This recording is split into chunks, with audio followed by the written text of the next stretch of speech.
Olá, eu sou Maria Alice e esta é mais uma aula de termodinâmica. Hoje nós vamos tratar da segunda lei da termodinâmica e do conceito de entropia. A questão central a que se refere a segunda lei da termodinâmica é o que determina a direção natural de uma mudança. A gente viu que a primeira lei trata da variação da energia interna que envolve a soma de calor e trabalho. Ou seja, trata da conservação de energia, porque as mudanças permitidas são aquelas em que há conservação da energia interna do sistema. Mas por que alguns processos têm a tendência a acontecer em uma direção e em outra não? Vamos analisar o caso de uma bolinha picando numa superfície, né? Ela é solta do alto e vai picando em saltos sucessivos, cada vez numa altura menor. Será que o processo inverso não poderia acontecer? Uma bolinha em repouso começar a subir? Bom, para que isso acontecesse, as moléculas da superfície teriam que transferir energia cinética para a bola, e a parte dessa energia que tem uma direção para cima é que seria convertida em trabalho e a bola subiria, né? A primeira lei da termodinâmica não proíbe isso, porque a energia se conservaria. A energia cinética das moléculas da superfície iriam ser paulatinamente transferidas para a bola até que ela subisse. No processo natural, é a bola que vai transformando sua energia potencial em energia cinética e transferindo cada vez mais essa energia cinética para as moléculas da superfície. Então, todos vocês vão dizer que nunca viram uma bola que esteja em repouso numa superfície e de repente começar a pular, né? E isso é um processo que é não espontâneo, a gente nunca vê. Bom, o que acontece? A gente precisa analisar as mudanças naturais, que em termodinâmica são denominadas mudanças espontâneas ou processos espontâneos. São aqueles que ocorrem sem ter necessidade de uma indução por uma influência externa. Por exemplo, uma reação de combustão. Há diversas reações químicas que são espontâneas em uma direção, que não é preciso fazer trabalho sobre o sistema para que elas aconteçam, né? Por exemplo, a combustão do metano, aqui está escrita, é uma reação com oxigênio, dá CO2 e água, né? Porque é um hidrocarboneto e é uma reação espontânea. Agora pensem o seguinte, outro tipo de processo espontâneo, um gás que preenche um recipiente espontaneamente. Por exemplo, nesse caso que o Atkins aponta no seu livro, eu tenho dois recipientes, um balão sob vácuo, separado de um outro recipiente onde há um gás de dióxido de nitrogênio, que é marrom. Há uma torneirinha entre eles. Se a gente abre a torneira, espontaneamente o dióxido de nitrogênio passa a preencher o balão que estava sob vácuo, tá? Agora, o contrário, depois que ele preencheu o balão, ele voltar a se confinar no recipiente de cima, isso nunca se observa. Outro exemplo, quando um corpo quente se resfria até atingir a temperatura ambiente, como essa xícara de chá. Se a gente deixa o chá quente na xícara, ao cabo de um tempo, ele estará na temperatura ambiente, né? Agora, uma coisa importante é lembrar que uma mudança espontânea, ela não precisa ser rápida, não necessariamente é rápida. Por exemplo, a gente tem aqui a reação de formação da água a partir de hidrogênio e oxigênio, que é uma reação exotérmica, né? Fortemente exotérmica. Ela é espontânea, mas se eu tiver o gás oxigênio e o gás hidrogênio em contato numa situação normal, não ocorre a formação da água, a não ser que haja uma faísca para fornecer energia de ativação.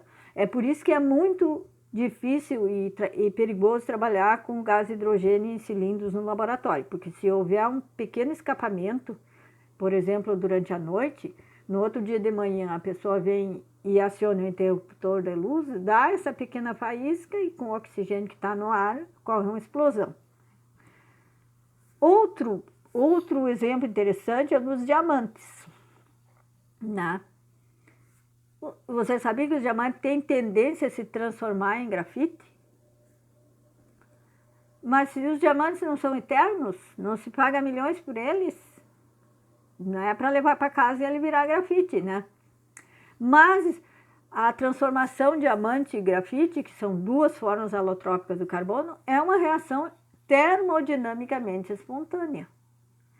Mas envolve uma energia de ativação tão alta que na prática nunca se vê. Então, na prática, de fato, os diamantes são eternos. E os processos não espontâneos? São aqueles que podem ser induzidos a ocorrer em uma direção que não é natural, que é a direção não espontânea. Para isso, a gente precisa realizar trabalhos sobre o sistema. Algumas reações químicas podem ser forçadas a acontecer. Por exemplo, a eletrólise da água. Eu posso quebrar a molécula de água em oxigênio e hidrogênio, mas para isso eu preciso usar energia elétrica, aplicar uma voltagem em um dispositivo que se chama célula eletrolítica. Eu tenho que ter 2 eletrodos e, através de uma bateria, eu forço a reação de oxirredução, né? Então, eu tenho um ânodo e um cátodo e os elétrons passam pelo circuito externo e a molécula da água, se num eletrodo dá origem a oxigênio e no outro dá origem a hidrogênio, né? Vejam que essa reação de eletrólise da água é o inverso da reação de formação da água. E ela não é espontânea, a reação de formação da água é espontânea. Ela pode acontecer de uma forma forçada. E tem diversos processos bioquímicos que envolvem reações forçadas. E um deles, muito importante, é a fotossíntese. Se eu tiver CO2 e água, dando origem a O2 e um carboidrato como a glicose, essa basicamente é a reação de fotossíntese. E ela necessita da energia luminosa do Sol, né? É uma reação não espontânea. E se vocês olharem bem, ela é o inverso da reação de combustão da glicose, né? A glicose, se reagir com oxigênio, dá CO2 e água, e isso seria a reação espontânea de combustão da glicose. Por isso, a combustão da celulose é espontânea, porque a celulose é um polímero cujo monômero é a glicose, né? Aqui a gente está vendo os bombeiros combater um incêndio florestal, como a gente teve vários incêndios na Amazônia e no Pantanal, né? E basicamente o que está acontecendo? A celulose, que é constituída de glicose, está reagindo com oxigênio e dando CO2 e água, que é uma reação espontânea e fortemente isotérmica. Bom, vamos ao conceito de entropia, que está relacionado com a desordem, né? Como esse vidro quebrado aí. Em toda mudança espontânea, a energia e a matéria tendem a se tornar mais desordenadas, né? E em termodinâmica, a medida da desordem é a entropia, uma função que tem o símbolo de S. Uma das maneiras de expressar a segunda lei da termodinâmica é dizer que a entropia de um sistema isolado aumenta no decorrer de uma mudança espontânea. Lembrando que sistema isolado não troca matéria nem energia com o exterior. Exemplos de sistema isolado. Uma garrafa térmica que esteja hermeticamente fechada e termicamente isolada, né? Não há troca de matéria nem de energia com o exterior. Outro exemplo, muito importante, o próprio universo, né? Se o universo é tudo que existe, ele não pode trocar matéria e energia com o que não existe. Então, ele é o exemplo clássico de sistema isolado. O conceito de entropia foi introduzido pelo Rudolf Clausius, um físico alemão que viveu no século XIX. Em 1854, ele descobriu a função S, que ele associou com o teor de transformação, porque estaria relacionado com a transformação de calor em trabalho. E depois ele deu o nome de entropia, porque trop em grego é transformação. A definição quantitativa que ele estabeleceu é a seguinte: para uma pequena variação de entropia é dada pelo quociente entre a quantidade de energia transferida como calor para o sistema, né, dividido pela temperatura absoluta do sistema, ou seja, a temperatura em Kelvin. Esse subíndice REV quer dizer que a energia foi transferida reversivelmente, o calor, né? O que significa isso? Que a temperatura da vizinhança deve ser a mesma que a do sistema. Aí um pequeno aumento na temperatura da vizinhança faz com que a energia flua da vizinhança para o sistema. Uma pequena diminuição da temperatura das vizinhanças faz a energia fluir no sentido inverso, ou seja, do sistema para a vizinhança. Isso é que significa reversível, né? Então, quando a gente escreve essa equação com ds e dq reversível, dividido por t, isso é para uma transformação muito, muito pequenininha, uma transformação infinitesimal. Se eu quiser tratar de uma transformação finita entre um estado inicial e um estado final, eu tenho que integrar. E a expressão integrada fica ΔS é a integral do início ao fim de dq reversível dividido por t, temperatura absoluta em que o processo ocorre. Bom, qual é a interpretação molecular? O sistema, quando tiver em temperatura elevada, o denominador é alto, isso significa que as moléculas estão com alta energia cinética, muito desorganizada. Uma pequena transferência de calor provoca uma desordem, né, adicional, mas que é pequena, porque as moléculas já estavam muito desorganizadas. Então, daria uma pequena ΔS, uma pequena variação de entropia. Se, por outro lado, o sistema estiver numa temperatura baixa, as moléculas têm baixa energia cinética, então elas estão pouco desorganizadas ou relativamente organizadas. Se eu fizer uma pequena transferência adicional de calor, eu vou ter uma desordem adicional grande. Então, terei uma grande variação de entropia.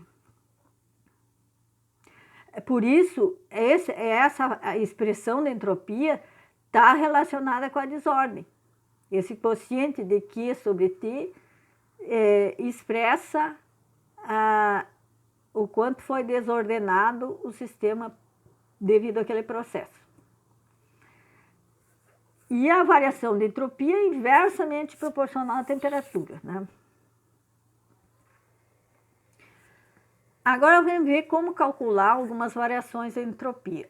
Uma delas, a primeira que nós vamos ver, é a variação de entropia na expansão isotérmica de um gás ideal.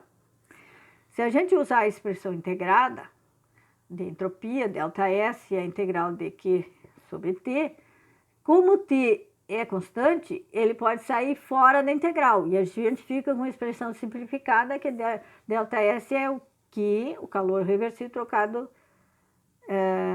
com o sistema, dividido pela temperatura absoluta. Isso só é válido se a temperatura ficar constante enquanto se fornece calor ao sistema. Vamos ver o exercício. Calcular a variação de entropia de um mol de gás perfeito que se expande isotermicamente do volume inicial até um volume final que é o dobro do inicial, ou seja, ele duplica o seu volume. Bom, se a temperatura é constante, o gás é ideal, você se lembra que ΔU igual a zero, né? Porque o gás ideal não tem energia potencial, só tem energia cinética. Se a temperatura não variou, a energia cinética não variou, então ΔU é zero. Então, o calor é igual a menos o trabalho. Se a gente escolher fazer a expansão reversivelmente, eu vou ter calor reversível igual a menos trabalho reversível. Eu poderia ter escolhido o caminho irreversível. Teria calor irreversível igual a menos trabalho irreversível. Só que me interessa escolher o caminho reversível porque eu sei calcular o trabalho reversível. que dá essa expressão que a gente tem, ó. O calor, então, reversível é menos o trabalho reversível, que vai dar nRT logaritmo de VF sobre VI. Se eu entrar lá agora com esse calor reversível dividido pela temperatura, vai sumir o termo T. E fica o ΔS como NR logaritmo de VF sobre VI. Se eu botar agora os números, os valores, é o mol, a constante dos gases, que é 8,314 joule por Kelvin por mol, e vezes logaritmo do que? VF sobre VI vai dar 2, porque VF é o dobro de VI. E aí eu chego a um ΔS positivo de mais 5,76 joule por Kelvin. Joule por Kelvin é a unidade de entropia. Esse ΔS é positivo, quer dizer que nesse processo de expansão isotérmica do gás, que o gás aumentou o volume, houve um aumento da desordem molecular, porque as moléculas do gás tinham mais espaço para ocupar. Bom, nós ficamos por aqui e até a próxima aula.